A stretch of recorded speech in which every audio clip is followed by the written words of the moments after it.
Vamos a abrir nuestras Biblias ahí en el libro de 2 de Timoteo capítulo 3 versículo 16.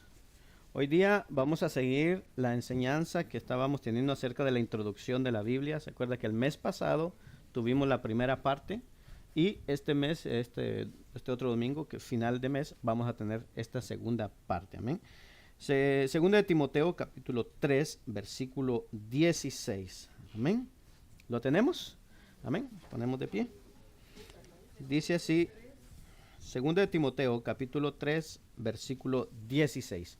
Ahí vamos a estar en ese, aunque vamos a ver otros textos, pero este es nuestro texto base para lo que estamos estudiando. Amén. Dice así la palabra de Dios en el nombre del Padre, del Hijo y del Espíritu Santo. Toda la Escritura es inspirada por Dios y útil para enseñar, para redarguir, para corregir, para instruir en justicia. Versículo 17, a fin de que el hombre de Dios sea perfecto, enteramente preparado para toda buena obra. Tiene su rostro y vamos a pedirle al Señor que hable a nuestras vidas. Amén. Padre que estás en los cielos, te damos gracias, Señor, por tu gran amor, tu gran misericordia, tu gran bondad. Mi Dios del cielo, gracias te damos por una vez más permitirnos estar aquí reunidos. Gracias, mi Dios del cielo, porque vemos tu gracia, vemos tu bondad y tu misericordia con nosotros en cada momento, Señor. Gracias porque, Señor, tienes el cuidado de nosotros, Señor. Padre, en este momento te hemos dado gloria, te hemos honrado, te hemos alabado a ti, adorado a ti, porque solo tú eres digno de recibir nuestra adoración, oh Dios. Solo tú eres digno de que te exaltemos, de que te adoremos, Señor. Padre, y ahora, Señor, venimos delante de ti, pedimos que tu Espíritu Santo, el que está en nosotros, Señor, traiga a nosotros esa sabiduría y ese entendimiento para comprender tu palabra, para atesorar tu palabra, Señor, para que cada día podamos conocerte más a ti, Señor, en el nombre de Jesús. Gracias te damos, Señor, en esta preciosa mañana, en el nombre de Jesús. Amén y amén. Y repetimos todos juntos, amén. Jesús dijo, yo soy el camino, la verdad y la vida.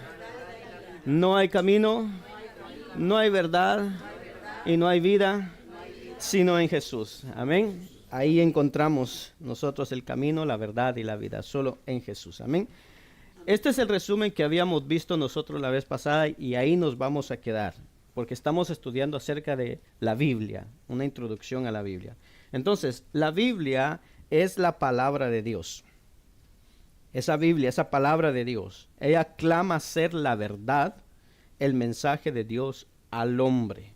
Entonces, esto es lo que nosotros encontramos en la palabra de Dios, la verdad y el mensaje de Dios al hombre. Amén. Entonces, esto lo estuvimos viendo un poco, estuvimos viendo acerca de lo que era la introducción, que era lo que íbamos a ver, que es la revelación bíblica, una información general sobre la Biblia, su origen, títulos, traducciones, inspección de la Biblia, Antiguo y Nuevo Testamento, la inspiración y la credibilidad de la Biblia. Todo esto ya lo vimos la vez pasada. Estuvimos viendo todo esto, toda la escritura es inspirada, es útil para enseñar, para redarguir, para instruir en justicia. Usted puede ir al canal de YouTube y ahí va a encontrar todo eso que nosotros enseñamos la vez pasada. Entonces, esto lo voy a pasar rápidamente para llegar a lo que nos compite en esta mañana. Amén. Todo esto ya lo vimos. Amén. Aquí nos quedamos. En esta parte voy a repetir un poquito esto. Lo que es la revelación general, natural o general. Ahí es donde nosotros nos quedamos. La revelación natural, que también llamada revelación general, es Dios revelando hacia sí mismo al hombre a través de la creación y la conciencia. ¿Cuál es el propósito de esta revelación? Bueno, su propósito, dice, es mover al hombre a buscar una revelación más alta de Dios. O sea, cuando el hombre mira la creación, mira todo lo de afuera, ¿cuál es el propósito de esa revelación que Dios nos da por su naturaleza, por lo creado? Bueno, es que nosotros mismos como hombres seamos movidos a buscar una revelación más alta de Dios. ¿Quién es Dios? Amén. Ese es el propósito de la revelación. Dice, esto se refiere a la revelación que Dios ha hecho de su existencia a todo el mundo desde la creación de la humanidad. Dios se ha revelado en la conciencia de los seres humanos y en la creación misma. Cuando nosotros leemos en Romanos capítulo 1, versículo 19 al 21. Usted busque en su Biblia Romanos 1, 19 al 21. Estos versículos que vamos a leer, estos textos que vamos a leer, se recuerda que los mandamos en el email que nosotros les mandamos. Ahí están todos esos versos. ¿Amén? Romanos 1, 19 al 21. Mire lo que nos dice Romanos 1, 19 al 21. Porque lo que de Dios se conoce les es manifiesto, pues Dios se lo manifestó. Porque las cosas invisibles de Él, su eterno poder y deidad, o sea, las cosas que no se ven de Dios, ¿cuáles son? Dice, su eterno poder y deidad. ¿Qué pasa? Se hacen claramente visibles. ¿Desde cuándo? Desde la creación del mundo, siendo entendidas por medio de las cosas hechas. De modo, dice, que no tienen excusa. Pues habiendo conocido a Dios, no le glorificaron como a Dios, ni le dieron gracias, sino que se envanecieron en su razonamiento, y su necio corazón fue entenebrecido. Cuando hablamos de la revelación general, esto se refiere a la revelación de Dios que da de sí mismo y que es general. O sea, es muy general, no es específica, es muy general. Pero es general en dos maneras. O sea, tiene dos direcciones. En primer lugar, este conocimiento tiene general, es el conocimiento que se da a todo el mundo.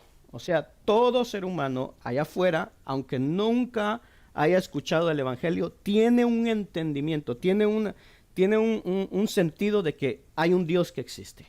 Todos. Por eso yo digo que no hay ateo. No hay persona que diga yo soy ateo. Porque siempre en el fondo de su corazón sabe que hay un ser más alto y que él es el que ha hecho eso. Y muchos dicen, no, pero es que es el Big Bang que creó todo. Bueno, aún el Big Bang fue Dios que lo hizo. Entonces, de todos modos, Dios existe. Amén. Entonces, todo el mundo tiene una disponibilidad de esa revelación al ver la creación. Dios no se revela simplemente a individuos específicos. A este me voy a revelar y a este no. O a estos que son espirituales, no. Él se revela a todo el mundo. Todo ser humano, a todo el mundo. La Biblia dice, por ejemplo, en el Salmo 19, 1. Cuando leemos Salmo 19, 1. Mire lo que nos dice. Los cielos cuentan la gloria de Dios, y el fundamento anuncia la obra de sus manos. Ahí tenemos la revelación de Dios. Los cielos, ¿qué nos cuentan? La gloria de Dios. Y el fundamento, o sea, la tierra, ¿qué nos anuncia? La obra de sus manos. Un día emite palabra a otro día, y una noche a otra noche declara sabiduría. No hay lenguaje ni palabras, ni es oída su voz. Por toda la tierra salió su voz, y hasta el extremo del mundo sus palabras.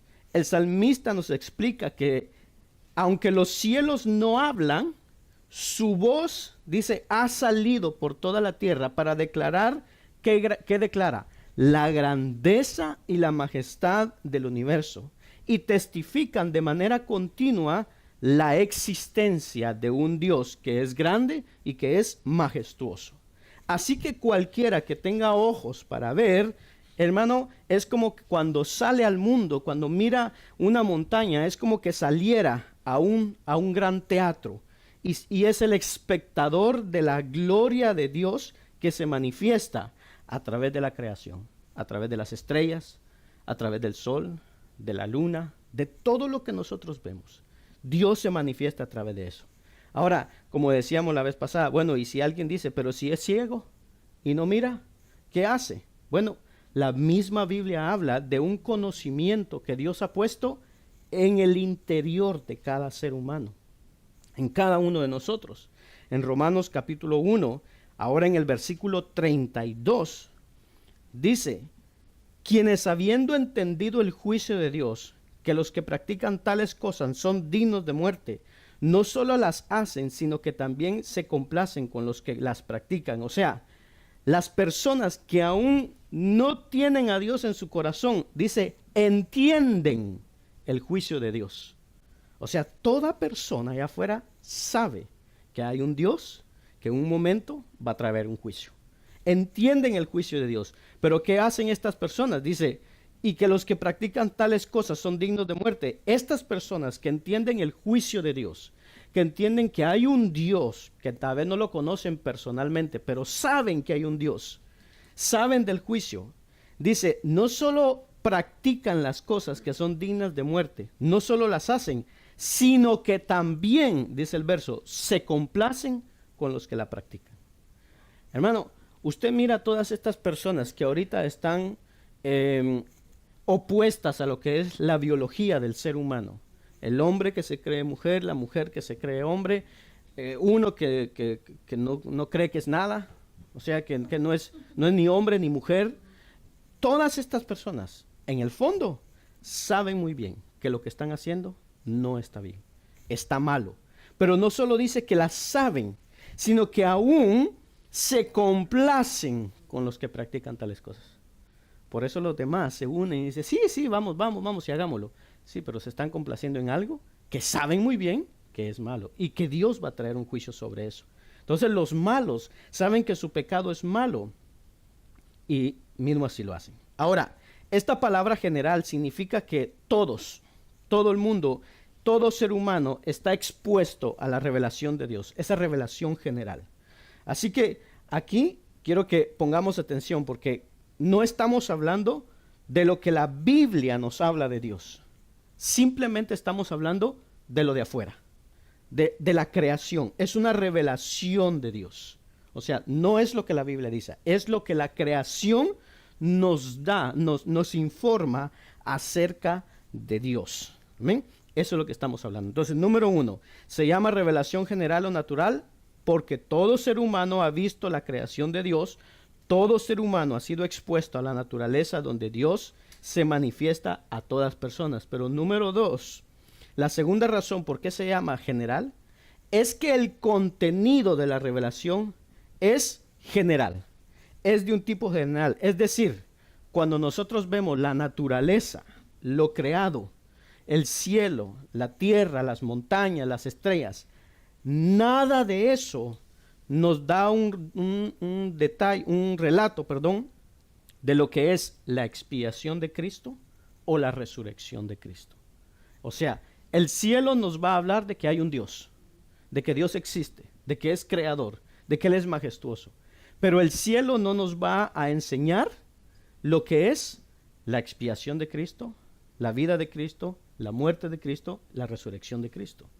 El cielo no nos va a declarar el plan de salvación de Dios. Porque para entender eso tenemos que ir a la palabra de Dios. Para entender entonces, tenemos que ir a la Biblia. Entonces, aquí en la Biblia hay información específica que no se puede obtener del estudio de la naturaleza. Por eso es una revelación general. Dios es poderoso, Dios es eterno, Dios es el creador. Pero ahí termina esa revelación. Amén. ¿Estamos entendiendo hasta aquí? Amén. La vez pasada vimos también lo que se le llama, lo que es la teología natural, que se confunde con la revelación natural, pero no es lo mismo. ¿Qué es la teología? ¿Qué entendemos nosotros por teología? Bueno, teo es Dios. O sea, teo, esa palabra teo, o teos en griego es Dios. Y logía, ¿qué es logía? Mundo, conocimiento de lo que nosotros tenemos. Entonces, teología es conocimiento de Dios, lo que nosotros conocemos de Dios. Por eso dice, cuando estudiamos teología, estudiamos todo lo que tiene que ver con Dios. Todo. Entonces, eso es teología. Entonces, la teología natural se confunde muchas veces con la revelación natural, pero no es lo mismo. Entonces, aquí les voy a presentar mi dibujito que les presenté la vez pasada. Esto es Dios y estos somos nosotros, ahí abajo. Entonces, Dios se revela al mundo, a nosotros, ¿a través de qué? A través del mundo, del universo, de la naturaleza, todo lo que nosotros llamamos mundo, creación. Dios se revela a través de eso. Cuando hablamos de revelación general, no estamos diciendo simplemente que Dios, hermano, nos creó, nos trajo aquí a la tierra y después dice, bueno, ahí ustedes miren cómo le hacen. a ver cómo encuentran a Dios. No, Él, él se presenta, pero no nos deja solo así. La idea de la revelación es que esa revelación viene a nosotros, es puesta en nosotros y que es a través del mundo, a través del universo, de la naturaleza. Es por ese medio que Dios se revela, Dios se está manifestando. Entonces la naturaleza no está separada de Dios, sino que la naturaleza comunica quién es Dios, cómo es Él. ¿A través de qué? A través del mundo, a través de toda la creación. Entonces todo esto nos representa el medio a través del cual Dios se revela. Toda la creación. Esta revelación viene por medio de la naturaleza. Y esto es lo que llamamos revelación natural. ¿Sí? ¿Estamos entendiendo hasta aquí? Amén. Esto es la revelación natural. Entonces la revelación natural, dicho de otra manera, se refiere a las obras o acciones por las cuales Dios se revela en la naturaleza o a través de ella. O sea, esa es la revelación. Las obras o acciones por las cuales Dios se revela a través de la naturaleza, y entonces eso es lo que le llamamos la revelación de Dios de manera general. Ahora, la pregunta es entonces, ¿qué pasa con esa revelación?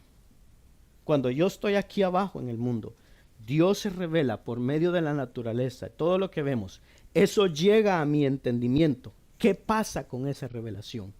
Yo estoy aquí abajo, yo soy el objetivo de esa revelación. La pregunta es, ¿qué pasa cuando eso llega a mi cabeza, a mi entendimiento? ¿Qué pasa con eso? ¿Es que esa revelación que Dios da entra en mi cabeza? ¿Alguna vez me da un conocimiento de algún tipo? Esa es la pregunta.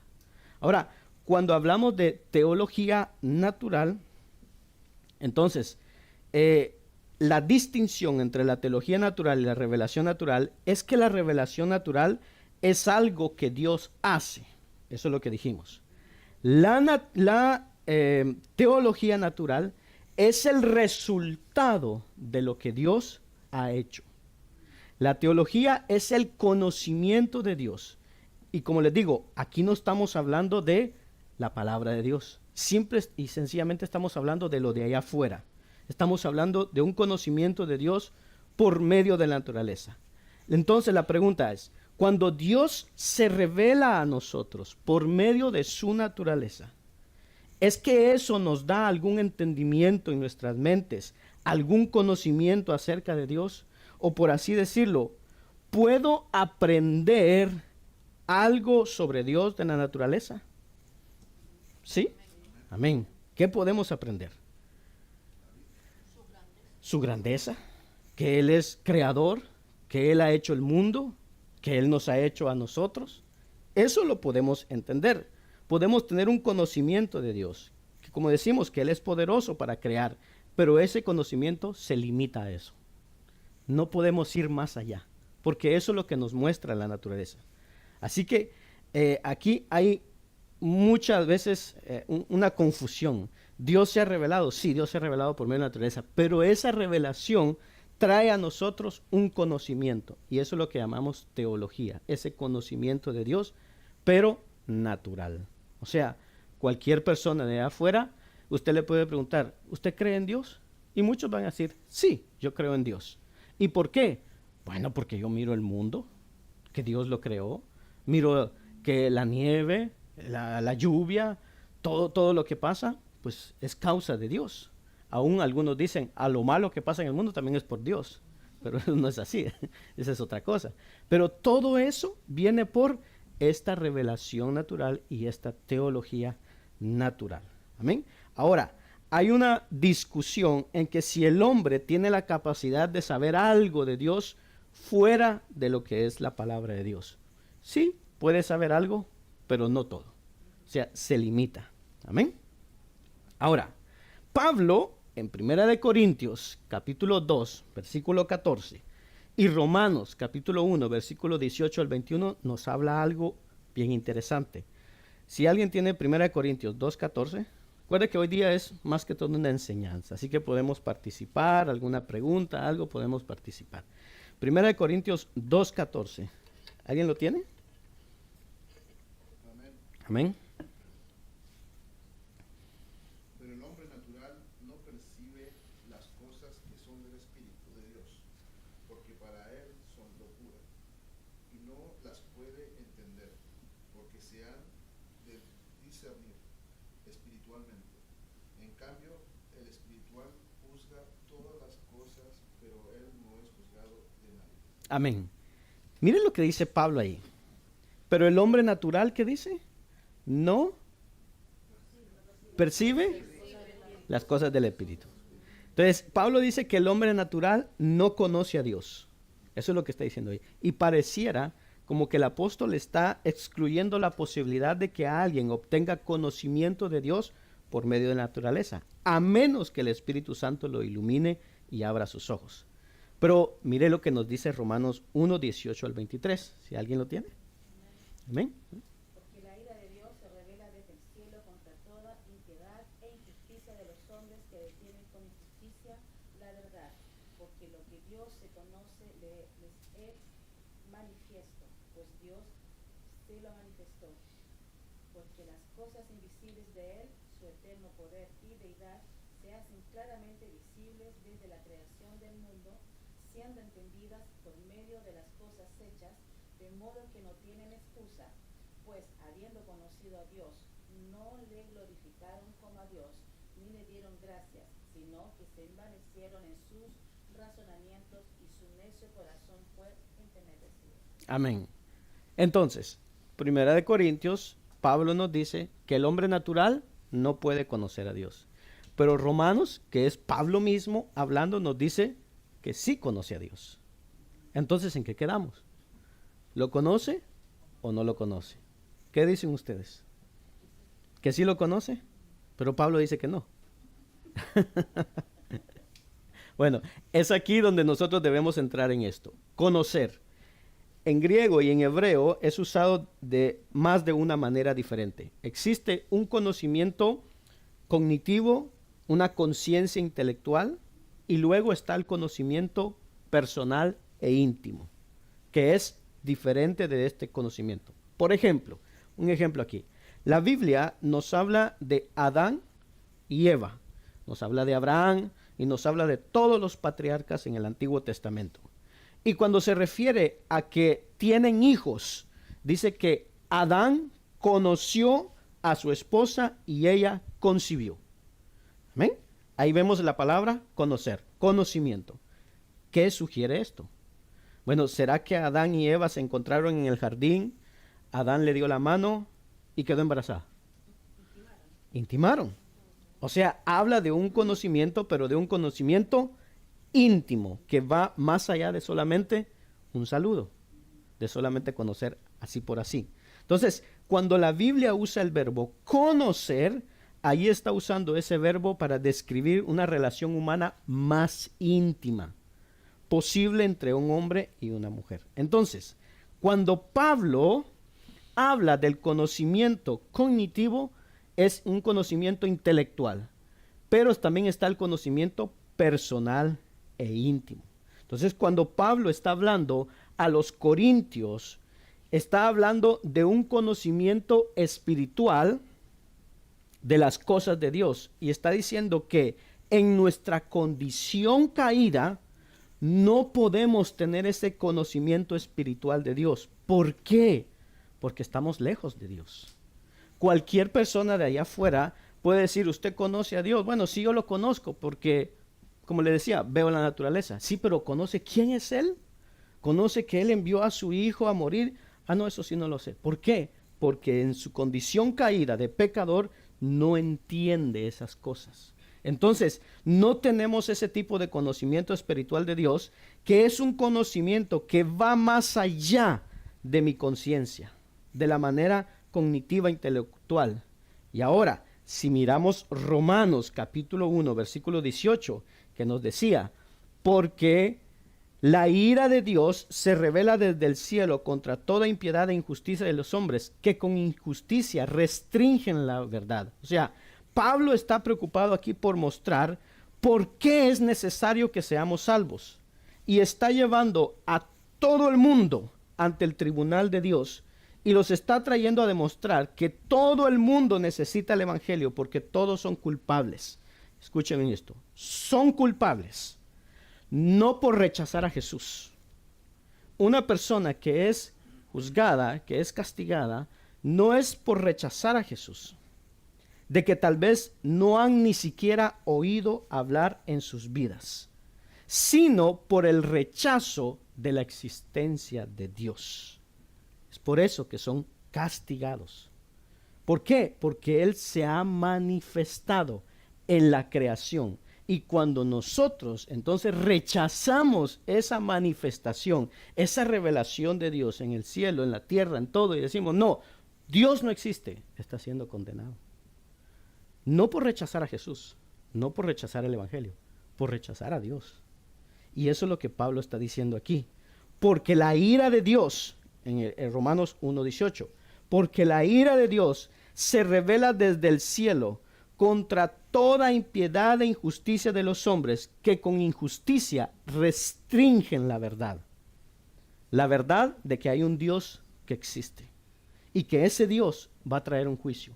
Y que cuando el hombre dice, no, eso no es cierto, entonces está trayendo el castigo de Dios sobre él. Amén. ¿Estamos entendiendo hasta aquí? Amén. Entonces, hay otras traducciones que dicen que a los hombres detienen, impiden o obstruyen la justicia de Dios. Entonces, Pablo está diciendo que Dios, dígame. Se podría decir que rechazan porque, claro, como no conocen a Jesús, son condenados porque no conocen a Dios, por no conocer a Jesús. Son condenados porque rechazan la verdad de Dios. Ya, de rechazar la verdad de Dios, rechazan. Exactamente, automáticamente rechazan a Jesús. Pero digamos, una persona que nunca ha escuchado el evangelio, que nunca ha escuchado acerca de Jesús, y que esa persona simplemente dice, no, Dios no existe. Ahí es donde es condenada, por su rechazo a Dios. Amén. Entonces, aquí fue donde nos quedamos la última vez. Amén. Hice un repaso rapidito para que entendieran. Aquí donde nos quedamos la otra vez. Entonces, Pablo continúa en el verso que sigue, de ahí de Romanos 1:18, dice, porque lo que se conoce acerca de Dios es evidente, ¿dónde? Dentro de ellos. Ahí en Romanos 1:19, ¿lo tiene? Dice, porque lo que se conoce acerca de Dios es evidente, ¿dónde? Dentro de ellos, en la creación, pues Dios se lo hizo evidente o manifiesto. Amén. Usa una palabra, Romanos 1, evidente, que es la palabra manifestum, que en griego es phanero. Es la idea aquí es que Dios no ha puesto esta revelación en su creación, no la ha puesto así como escondida, no la ha puesto así como tal vez, qué sé yo, en alguna montaña, en el Himalaya, y que no podemos entender a Dios. No, dice que esta revelación la da de sí mismo y es manifiesta, dice el versículo 19, ¿qué dice? Porque lo que de Dios se conoce les es manifiesto, pues Dios se lo manifestó. Amén. Está clara. O sea, esa manifestación está clara y lo deja claro para que no digamos, no, es que yo no sabía nada. Nadie me lo enseñó. ¿Por qué? Porque Dios nos ha enseñado sobre su propio carácter simple y claramente. Por eso dice el verso ahí. Si lo lee de nuevo. Porque lo que de Dios se conoce les es manifiesto, pues Dios se lo manifestó. Amén. Imagínense, Dios lo ha dejado manifiesto y lo ha dejado claro. No tenemos por qué nosotros decir, no, Dios no existe, porque Dios lo dejó claro, bien específico. Ahora, mire lo que nos dice el verso 20. Porque las cosas invisibles de Él, su eterno poder y deidad, se hacen claramente visibles desde la creación del mundo. ¿Desde cuándo? Desde la creación del mundo. Se hacen visibles, claramente. Ahora, este versículo suena un poco autocontradictorio. Porque si lo lee, ¿cómo puede ver alguien lo invisible? ¿Verdad que sí? ¿Lo lee de nuevo? Siendo entendidas por medio de las cosas hechas. Versículo 20. ¿20? De nuevo. El 20. 20. Porque las cosas invisibles de él, su eterno poder y deidad, se hacen claramente visibles desde la creación del mundo, siendo entendidas por medio de las cosas hechas, de modo que no tienen excusa. Amén. Mire, ¿cómo está eso que alguien puede ver lo invisible o no puede ver lo visible? La palabra invisible significa que no puede ver. Y sin embargo, Pablo aquí está diciendo que las cosas invisibles de Dios se ven, y no solo se ven, sino que se ven claramente. Entonces, ¿en qué quedamos? ¿Podemos o no podemos ver? ¿Podemos ver al Dios invisible? ¿Qué es lo que vemos? El mundo visible que nos presenta, la creación de afuera, nos presenta la revelación de Dios, porque Dios lo está revelando y está revelando su carácter invisible a través de cosas que se pueden ver. Y dice ahí, su eterno poder y su deidad. O sea que Él es Dios.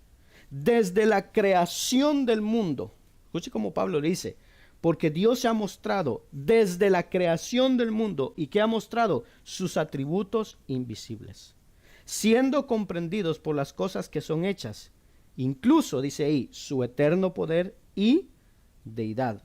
Y algo que llama la atención ahí al final del verso, que dice, De modo que no tienen excusa. de modo que no tienen excusa. Oiga, qué tremendo eso. Exactamente. ¿A qué excusa se refiere el apóstol Pablo aquí? De modo que no tienen excusa. ¿A qué excusa se refiere? A conocer de Dios por medio de la creación del mundo. Nadie puede venir delante de Dios y dice, yo soy un agnóstico. No sé si Dios existe. No podemos estar seguros. Dios como que no ha dejado muy claro, no hay un buen caso acerca de la existencia de Dios. Y aún peor, el pecador en el día de juicio podrá decir, pero si tan solo hubiera sabido que tú estabas ahí, Dios, yo te habría seguido. Yo hubiera seguido un seguidor tuyo. Y entonces Dios dice, no tienes excusa. No tienes excusa. ¿Por qué? Porque eso, toda la creación da testimonio de un Dios. Su eterno poder, su deidad, se manifiestan y dice, desde la creación del mundo y hasta ahora. Y eso es lo que Pablo está diciendo aquí. Dios se ha manifestado muy claramente a través de la naturaleza y que esa revelación se percibe claramente, por lo que el hombre queda sin excusa. Versículo 21. ¿Lee? Pues habiendo conocido a Dios, no le glorificaron como a Dios, ni le dieron gracias, sino que se envanecieron en sus razonamientos, y su necio corazón fue entenebrecido. Oiga bien. Pues aunque lo conocían, ¿qué hicieron? No le honraron, no le glorificaron como a Dios. ¿Y qué dice? Ni le dieron gracias. Oiga, ¿y qué pasó entonces? ¿Se envanecieron en sus corazones? ¿Y qué más? Y su necio corazón fue entenebrecido. Porque hay personas entonces que se cierran y dicen, no, Dios no existe. O Dios, ¿por qué? Porque su necio corazón fue entenebrecido. Entonces, mire lo que pasa aquí. Cuando no honramos a Dios, a quien conocemos, y no lo honramos, y no le damos gracias, cuidado, cuidado. Porque entonces nos envanecemos en nuestro razonamiento y nuestro corazón se puede entenebrecer. Qué tremendo. Entonces, ¿ven lo que Pablo está diciendo aquí? Y dice aquí que él dice que ellos lo conocían. Ellos sabían que Dios existe. Lo saben muy bien, lo conocen. Pues aunque conocían a Dios, o sea, Romanos 1 dice que le conocemos en un sentido, y 1 Corintios dice que no lo conocemos, pero en un sentido diferente. O sea, en un sentido más espiritual. Pero Romanos nos dice que por medio de la naturaleza sí conocemos a Dios. Entonces, esto lo vemos ahí en Romanos, dice que su poder y su deidad eternos son claros para todo el mundo, por lo que no solo hay una revelación general o una revelación natural, sino que también hay una teología natural. O sea, Dios se ha revelado, eso es lo que Él ha mostrado, esa revelación llega a mi entendimiento y entonces yo conozco algo de Dios. Esa revelación, esa teología, ese conocimiento que tengo de Dios general viene de allá afuera, de lo que vemos allá afuera. Ahora, ese conocimiento puede ser distorsionado, puede ser defectuoso, pero aunque yo en mi conocimiento no entienda bien las cosas de Dios, eso no quita que Dios se ha revelado, que Dios existe. Entonces la revelación natural es algo, aquí bueno, esto ya lo pasé. Vamos a ver por dónde vamos. La revelación natural es algo que Dios hace y la teología natural es el resultado de lo que Dios ha hecho. La teología natural es el conocimiento de Dios que obtenemos naturalmente. Yo veo los cielos y entiendo que hay un Dios que existe. Amén. Esto es lo que es la revelación entonces natural, general, que lo vemos, y la teología. Ahora, vamos entonces, ¿comprendimos esto en la revelación natural general? Amén. Ahora vamos entonces al otro punto, que es, bueno, eso es lo que ya vimos, o sea, esto es, mire, cuando nosotros conocemos algo de Dios, eso es lo que llamamos teología natural. Entonces, vamos ahora a la revelación especial. Entonces, recordemos que cuando definimos la revelación general, decimos que general se usa de dos maneras, porque es general. Se refiere a una revelación que Dios da de sí mismo a todas las personas de todas partes y también que el conocimiento de esa revelación nos da un conocimiento general de Dios. Hasta ahí. Pero, ¿qué es? ¿Qué entendemos por revelación especial?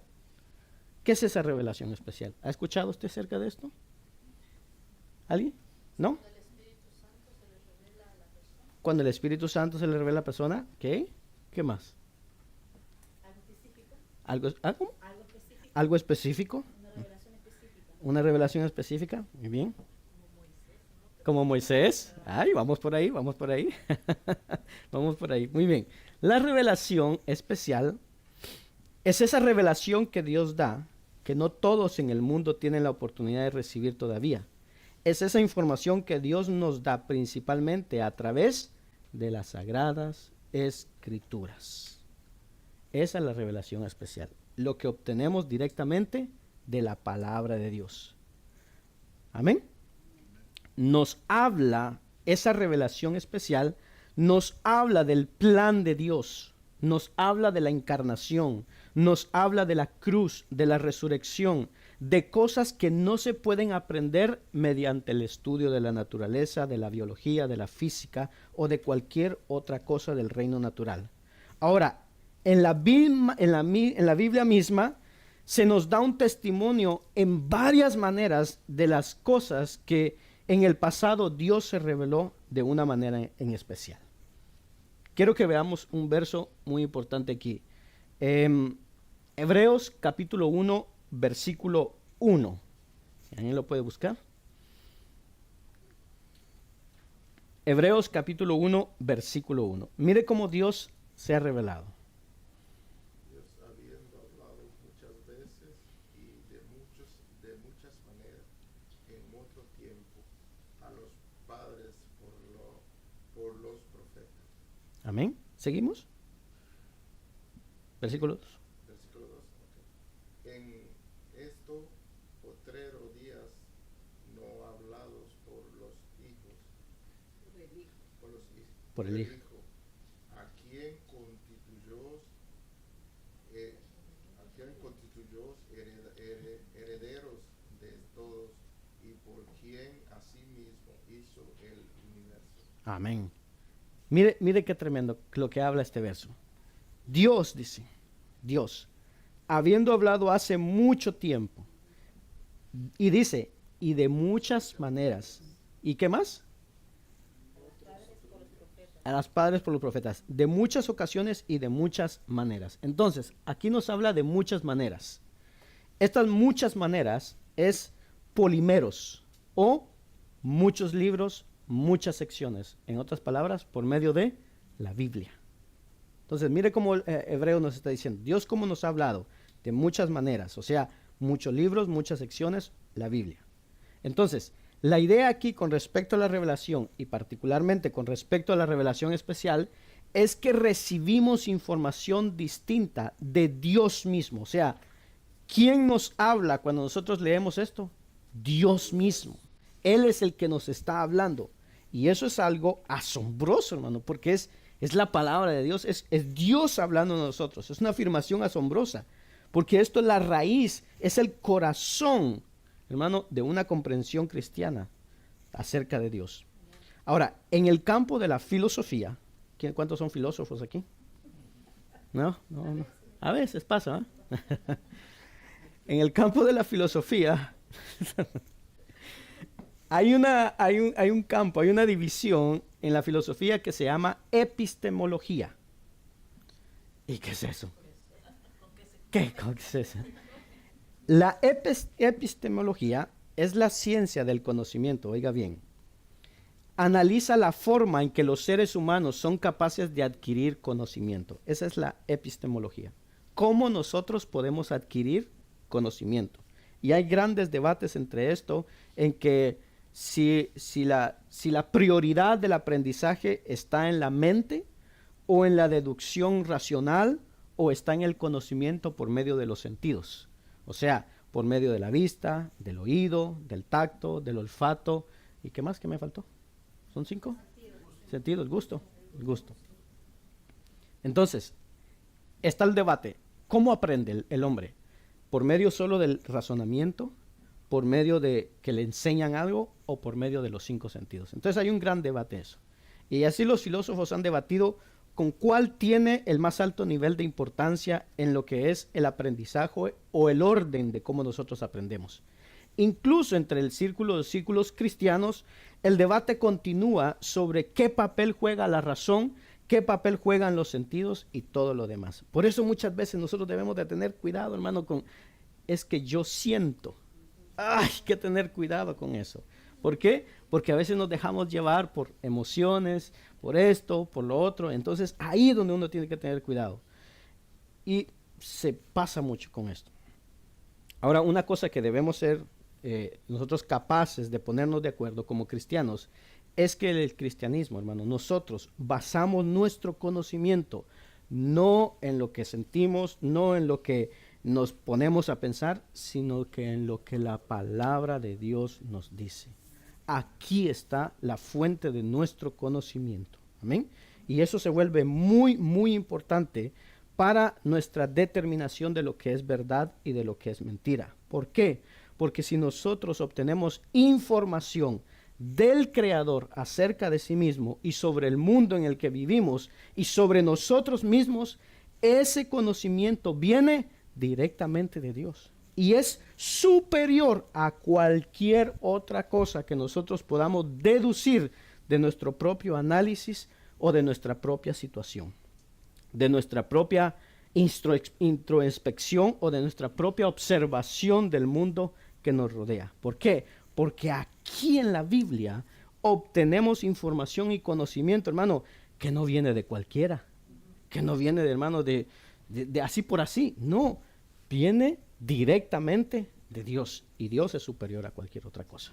Entonces, el autor de Hebreos aquí dice que en tiempos pasados Dios se había revelado de muchas maneras y en muchas ocasiones. Entonces, pensemos en alguna de las maneras en las que Dios se reveló al pueblo de Israel en el Antiguo Testamento. ¿En qué manera se reveló? A ver. Por medio de los profetas. Sueños. ¿Qué más? Visiones.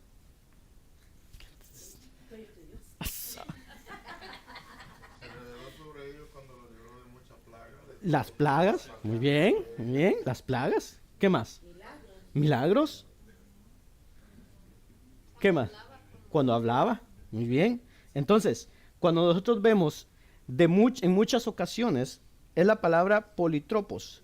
Diferentes formas o métodos. Visiones, profecías, parábolas. Diferente.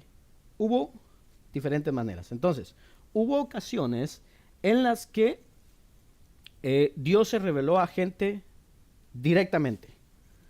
Hubo ocasiones en las que Él se reveló a sí mismo a través de sueños. Hubo ocasiones en las que se reveló a sí mismo a través de señales particulares. Por ejemplo, Gedeón. Vemos una señal ahí. Hubo momentos en el que se reveló a través de echar suertes o a través del Urim y el Tumim por medio de los sacerdotes. Hubo momentos en que se manifestó a través de lo que se lo llama la teofanía. ¿Qué es la teofanía? A ver, ¿qué es teofanía? Uy. El estudio de algo, seguro. El estudio de algo. Teo es Dios. ¿Teo es Dios? Ajá, muy bien, muy bien. ¿No? Bueno, una teofanía, por definición, obtenemos la palabra teos o teo, que es Dios, y la palabra fan es la faneros, que significa manifestación. Por lo tanto, una teofanía es simplemente una manifestación de Dios, que es una manifestación visible externa del Dios invisible. O sea, Dios mostrándose de una manera externa visible al Dios invisible. Eso es una teofanía. Ahora, ¿cuáles son algunos ejemplos de teofanías que encontramos en el Antiguo Testamento? Cuando Dios se manifestó por medio de la Zarza, muy bien. El ejemplo más claro que nosotros tenemos es Moisés. Cómo Moisés notó en el desierto madianita cuando vio aquella zarza que estaba ardiendo, pero que dice que no se consumía. Y cuando llegó cerca, ¿qué pasó? De la zarza salió una voz que le habló y le dijo, ¿qué le dijo? No te acerques, quítate el calzado de tus pies. Es santo.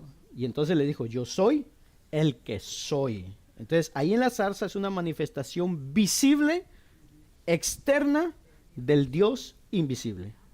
Esa es una teofanía. Cuando nosotros vemos a Dios de una manera externa, visible, a ese Dios invisible.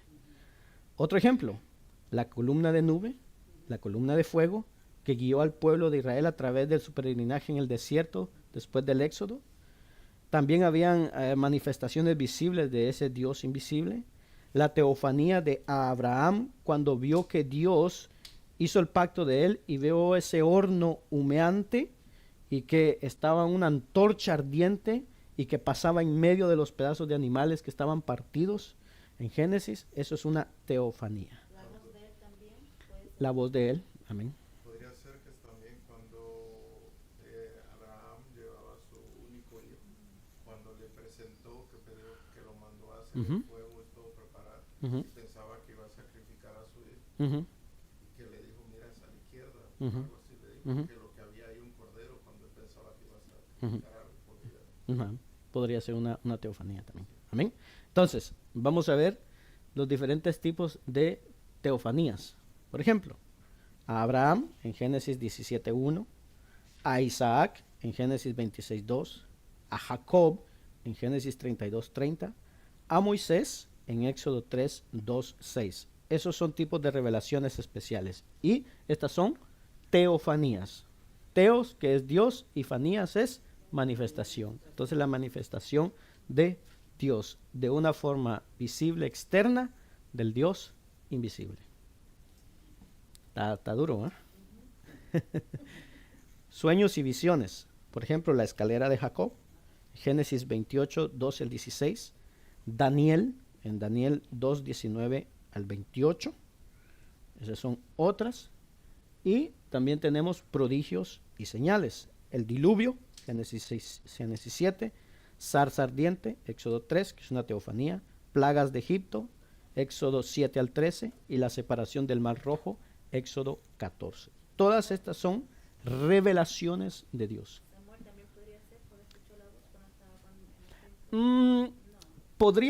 Podría ser por medio de lo que es visiones, no teofanías, porque teofanía es una manifestación visible. La voz de Samuel, exactamente. La voz de Samuel podría ser más sueños y visiones. Es una revelación especial de Dios. ¿Mm? ¿Y Acam dónde acaba? ¿Cómo dice? Acam era que se llamaba cuando estaban en el desierto, cuando se abrió la tierra. Sí, exactamente. Le dieron una orden y no la... Exactamente.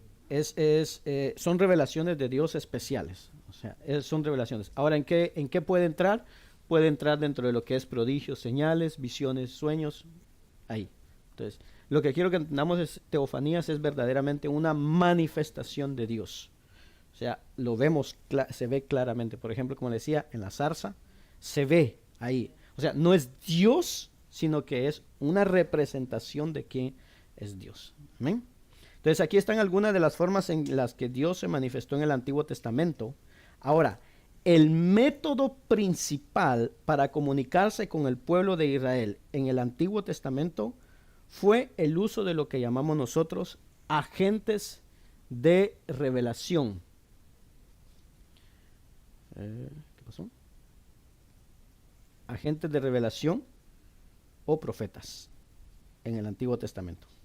Ahora, los profetas eran seres humanos como nosotros. Ellos usaban un lenguaje humano tal como lo usamos nosotros.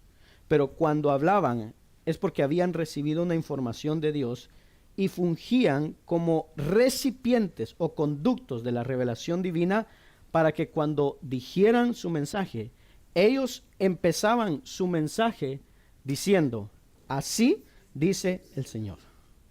Así dice el Señor. Y por supuesto, los anuncios y pronunciamientos y escritos de los profetas se pusieron en la escritura, o sea, los encontramos aquí. Y a eso le llamamos inscripturada, o sea, esa palabra es inscriturada, porque es de parte de Dios, inspirada de Dios, pero está escrita. A eso le llamamos así. De modo que el Antiguo Testamento es producido por personas como nosotros, que a diferencia de nosotros fueron designados por Dios para ser sus portavoces de Él, a través de quienes dio su revelación a su pueblo, y así el Antiguo Testamento es muy consciente de la importancia de la función de los profetas. Ahora, en el Antiguo Testamento hubo una lucha muy grande en el antiguo Israel de todos los que se decían ser profetas, pero que en realidad no eran profetas. De hecho, la mayor lucha que Israel tuvo en la historia no fueron con naciones vecinas que eran hostiles hacia ellos o que los invadían. Su mayor problema con Israel que luchó en su historia la encontramos registrado en el Antiguo Testamento, y su mayor lucha era con los falsos profetas que estaban a veces en el campo o dentro de la ciudad, y quienes eran conocidos por enseñar al pueblo, o que el pueblo nada más quería oír, en lugar de la verdadera revelación que provenía de Dios, solamente quería oír cosas buenas. Y eso sucede hasta hoy en día. O sea, muchas personas van a las iglesias, y a las iglesias que van es porque les gusta oír lo que ellos quieren oír. Pero cuando les hablan lo verdadero, lo que dice la palabra, es ahí como no les duele. Entonces dice mejor no. Por ejemplo, Jeremías, usted lee el profeta Jeremías, a través de todo su ministerio, ese tiempo estaba plagado por falsos profetas que se infiltraban en la ciudad, y cada vez que Jeremías venía y advertía al pueblo de Dios de un juicio que venía, entonces estos falsos profetas salían y entonces declaraban a la gente otra cosa. Y les decían, no se preocupen, los buenos tiempos vienen, va a haber cosas buenas, van a estar seguros, Sión va a estar segura. E hicieron todo lo posible por tapar el mensaje de los profetas. Entonces, los profetas eran personas muy impopulares en el Antiguo Testamento, por lo que era muy importante que de maneras muy específicas se tenía que distinguir entre un verdadero profeta y un falso profeta. Y básicamente eso se deduce de tres maneras, tres pruebas para ver quién era un verdadero profeta y quién no. ¿Cuál era la primera prueba? Bueno, la primera prueba era el llamado. Un profeta debería de ser llamado. Y es por eso, porque cuando leemos el Antiguo Testamento, vemos a varios profetas, hermano, decir cómo ellos fueron llamados. Ellos declaran cómo ellos fueron llamados, cómo fueron ungidos a su tarea profética. Por ejemplo, Amós, Jeremías, Ezequiel, Isaías y así, todos hablan de cómo Dios los llamó a ser profetas. Los profetas eran celosos de mostrar que habían sido llamados de inmediato y directamente por Dios y comisionados para esa obra, para esa tarea. Ahora, en el Nuevo Testamento, la contraparte del profeta, o sea, está el profeta, y en el Nuevo Testamento la contraparte del profeta es el apóstol. Y de nuevo, el criterio principal de un apóstol en el Nuevo Testamento, y ponga atención a esto, era que el apóstol era llamado directamente por parte de Cristo. Por eso, los que hoy se llaman apóstol, porque ser un apóstol significa ser uno enviado o comisionado con la autoridad de quien lo está enviando, Cristo. Jesús mismo le dijo a los apóstoles: el que a vosotros escucha, a mí me escucha, y al que a vosotros rechaza, a mí me rechaza. En el Nuevo Testamento podemos encontrar las marcas de los apóstoles que Cristo dejó. Por eso, hermano, con eso le digo, cuando nosotros leemos la Biblia, podemos salir de muchas cosas que a veces vemos hoy día. El profeta tal, el apóstol tal, el ungido tal, y esto, ya solo falta que digan el arcángel tal, el ángel tal. Hermano, en la palabra uno encuentra todo eso y hay que tener cuidado. Una de las grandes controversias que encontramos en las páginas del Nuevo Testamento es que en sí es que los apóstoles más importantes en el Nuevo Testamento, uno de los más importantes fue Pablo. Y cuando nosotros vemos en el Nuevo Testamento, alguien para ser comisionado como apóstol, primeramente tendría que haber estado con Cristo desde su ministerio, desde que él comenzó su ministerio, haber sido testigo de lo que era la muerte y la resurrección de Cristo. Y número 3, haber visto a Jesús irse al cielo, lo que nos habla Hechos capítulo 2. Esos 3 requisitos había para ser llamado apóstol. Ahora, cuando nosotros vemos la palabra apóstol, apóstol significa simplemente enviado. Eso significa apóstol. O sea, si yo le digo, hermano Eduardo, vaya allá afuera, él es un apóstol. Porque él es un enviado. Eso significa, apóstol es enviado. Ahora, apóstoles de Cristo es otra cosa muy diferente. Porque es Cristo que los comisiona para algo específico. Ese es el apóstol. Entonces, Pablo tenía un gran problema porque él ni había estado con Jesús, ni había estado en el ministerio de Jesús, ni había visto a Cristo resucitado, ni vio ni siquiera cuando Jesús fue llevado al cielo. Entonces, por eso había mucho problema en reconocer el apostolado de Pablo, porque decían, pero si no lo viste. Entonces, muchas veces, por eso dice él, que cuando iba camino a Damasco, quien se le apareció fue Jesús. Y él lo relata, Lucas lo relata. Y al final vemos a los otros apóstoles como autentificando el llamado de él a ser apóstol. En cierta ocasión Pablo dice él mismo, Cristo apareció a Pedro, a los discípulos, a tal, y por último me apareció a mí. Y dice él, y yo como un abortivo, o sea, como algo que no hace parte, pero que Dios lo llamó a ser parte. Amén. Entonces, eso es lo que es el apóstol. Amén. Otra prueba en el Antiguo Testamento para el profeta era el milagro. Cuando los profetas hablaban, habían milagros que sucedían. Vemos Moisés, vemos a Elías, vemos a Eliseo realizando milagros. Entonces, si hay un milagro, esa era una marca de un verdadero profeta. La otra marca era el cumplimiento de las cosas que decía.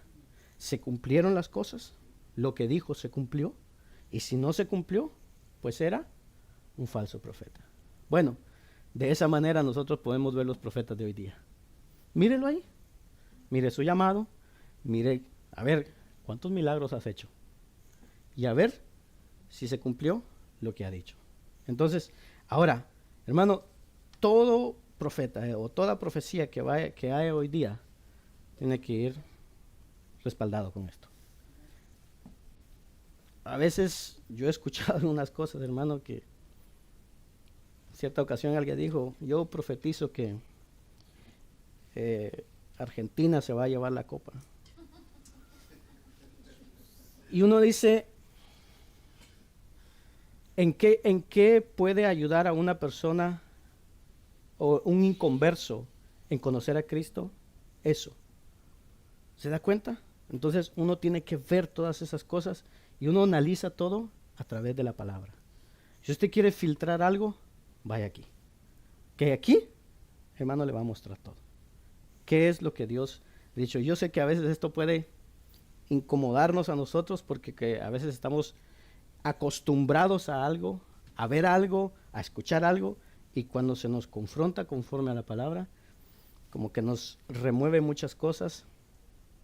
Pero, hermano, vayamos a la palabra. Y ahí en la palabra encontraremos lo que necesitamos. Entonces los falsos profetas decían que tal cosa iba a suceder y si no sucedía, pues eso era un falso profeta. Amén. ¿Estamos bien hasta aquí? Muy bien. Vamos a ir avanzando a esta parte. Bueno, esto ya lo vimos. La suficiencia de la revelación especial. O sea, ¿qué tan suficiente es la revelación que Dios nos ha dado a través de la palabra? Bueno, la revelación especial de Dios a través de su palabra es escrita. La Biblia va más allá de la revelación natural. La Biblia es suficiente para guiarnos a la salvación, pero no revela todo acerca de Dios al hombre. Bueno, y entonces, ¿en qué quedamos? Deuteronomio 29:29 nos dice que hay cosas que le pertenecen a Dios.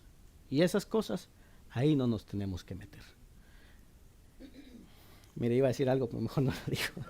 Segunda de Timoteo 3:15-17 nos enseña que la Biblia es suficiente para salvación, así como para el equipamiento de los santos. Aún así, las Escrituras no revelan todo a los cristianos. Hay algunas cosas dejadas en misterio de Dios. Amén.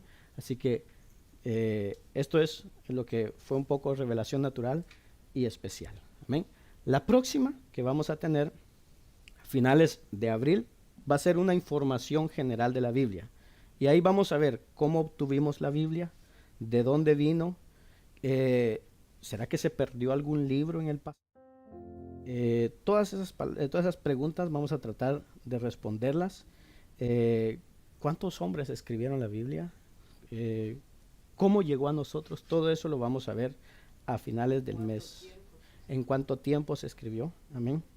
Entonces, todo eso lo vamos a ver a finales de abril, que vamos a ver la próxima. Amén. Terminamos. Damos gracias a Dios. Amén. No sé si tiene alguna pregunta o algo que quisiera saber o quedamos